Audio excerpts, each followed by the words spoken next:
Voilà, nous allons continuer à corriger donc l'exercice 2.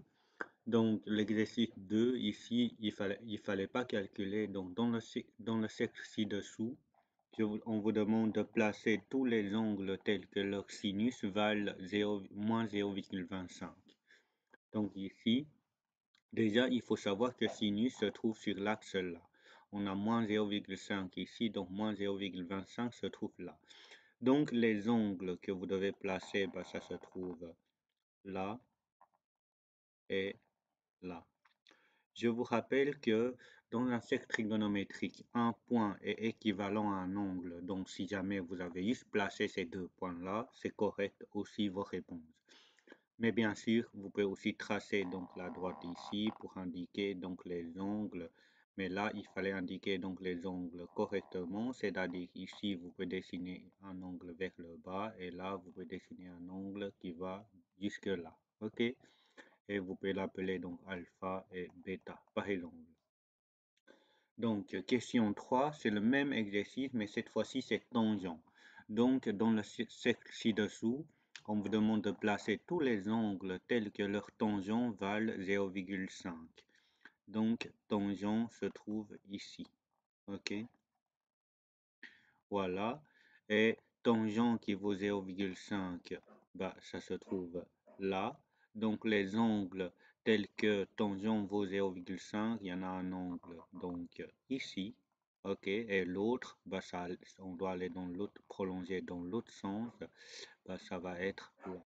C'était donc alpha et bêta. OK. On ne demande pas mesurer. La question 4. Sachant que sinus de alpha vaut 3 quarts, que vaut l'angle alpha et que l'angle alpha se trouve dans le deuxième quadrant, déterminez ce que ça vaut cos de alpha égale à combien, sans calculer directement la valeur de alpha. OK, donc ici, bah, faisons l'énoncé là. Si vous vous rappelez, on doit toujours partir de la relation donc fondamentale, c'est-à-dire cosinus de alpha au carré plus sin de alpha au carré, on va le noter là, qui est égal à 1. Ce qui signifie que cosinus de alpha au carré, bah, c'était égal à 1 moins sinus de alpha au carré. Et donc, cosinus de carré de alpha, bah, c'était égal à 1 moins sinus de alpha au carré, donc 3 quarts tout au carré. Si je continue ici, donc on a cosinus carré de alpha, c'était égal à 1 moins donc 9 16e. Ce qui signifie que c'était, donc 1 c'était 16 sur 16, donc ça me donne 7 16e. OK?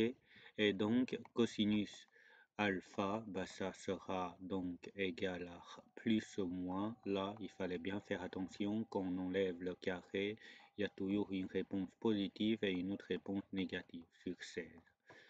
Là, dernière chose qu'il fallait faire, bah, il fallait faire le choix. Sachant que l'angle se trouve dans le deuxième quadrant, donc dans le deuxième quadrant, qui est ici, ok, qui est là, bah, cosinus, c'est ici. Donc, cosinus est négatif. Donc, on devait choisir le moins. Donc, c'était égal à moins racine septième de 4. Voilà. Et là, il fallait bien noter car alpha appartient à Q2. OK? Ensuite, la question 5, c'était le même exercice. Donc là, sachant que cos vaut moins 3 quarts et l'angle alpha se trouve dans le deuxième quadrant et je demande de déterminer le sinus de alpha. Donc là, c'était aussi dans le deuxième quadrant. Donc on part de cos au carré de alpha plus sin carré de alpha égale 1.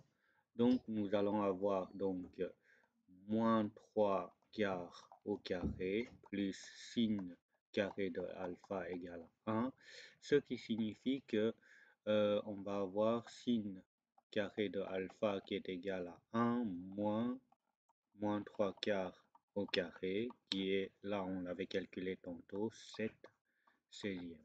OK? Donc, ce qui signifie que sin de alpha c'est égal à plus ou moins racine carrée de 7/16. Là, de nouveau, il faut faire le choix.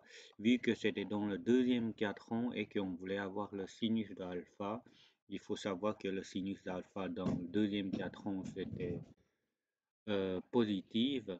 Donc, ça va me donner, nous donner, pardon, racine septième de 4. Bien sûr, si vous donnez vos réponses en nombre décimal, ça sera correct aussi, ok? Car alpha appartient à Q2. Voilà, on va passer au problème maintenant.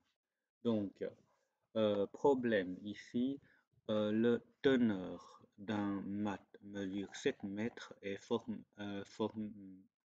avec le sol d'un angle de 50 degrés. Quelle est la hauteur du mat, sachant que la teneur est accrochée à la mi-hauteur de mat?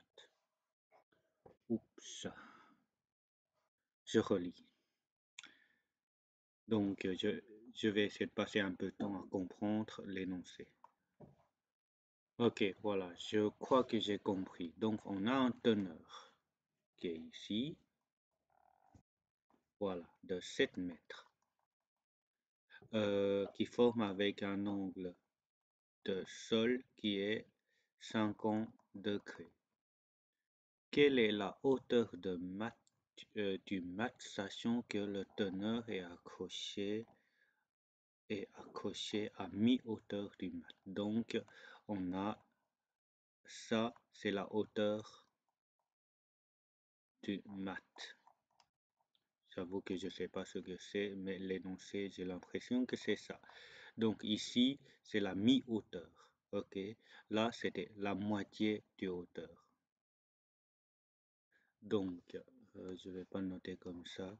Là, c'était la moitié de hauteur.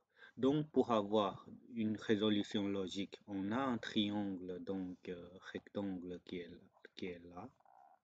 Ok.